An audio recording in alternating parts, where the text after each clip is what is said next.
Programang ito ay rated SPG. Striktong patnubay at gabay ng magulang ang kailangan. Maaaring may masiselang tema, lengguwahe, karahasan, sexual, horror o droga na hindi angkop sa mga bata.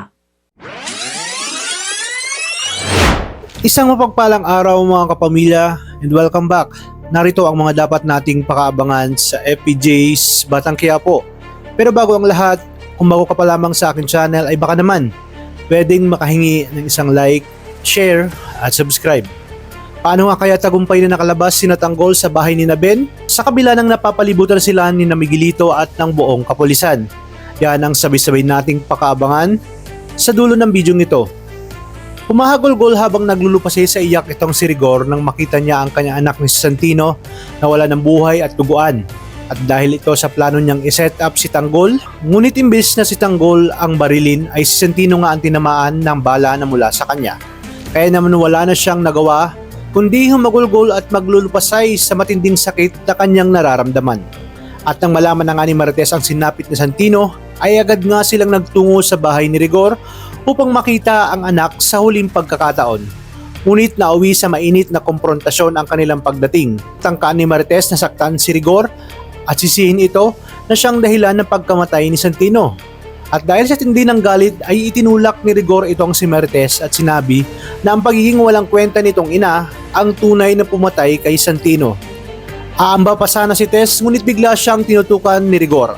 Kaya to the rescue itong si Tindeng at sinabing sukdulan na talaga ang kademonyohan ni Rigor dahil kahit alam niya sa kanyang sarili na kasalanan niya lahat ay ayaw pa rin tanggapin ang kanyang pagkakamali. Sa kabilang banda, lalo pang tumitindi ang kaliwat kanang kilos protesta laban sa mga gerero. Dahil dito ay sinabi ni Miguelito kina Jackie at Roberto na tuluyan ng tapusin ang nagpoprotesta. Dito nga ginamit nila ang kanilang kapulisan upang pakilusin laban sa mga realista. Samantala, dahil sa maikling halaga na inalok ni Miguelito, sa sino man ang makapagtuturo sa pinagtataguan ni Tanggol, ay agad nang nagtungo sa City Hall ang traidor na si Ben upang sabihin kay Miguelito ang kinaroroonan ni Tanggol. Sa ganitong paraan daw ay nagkapera na siya at naipaghiganti niya na daw itong si Supremo. Kaya naman agad na sumunod si Miguelito kasama ang buong pwersa ng kapulisan at ng kanyang mga tauhan sa lakayin ang lugar na sinasabi ni Ben. Hiniling ni Ben na wag sanang madamay ang kanyang asawa. At habang nakapalibot na ang buong kapulisan sa pangunguna ni Miguelito ay sumugaw ito ng malakas dahil siguradong hindi na makakatakas si Tanggol. Dito nagsimula na ang bakbakan at malalakas na lingaw-ngaw ng mga bala na narinig sa buong paligid. At namang hiningi ni Ben ang kanyang parte at pabuya ngunit binaliwala siya ni Miguelito. Hindi lang nga ito dahil nadamay na ang kanyang asawa.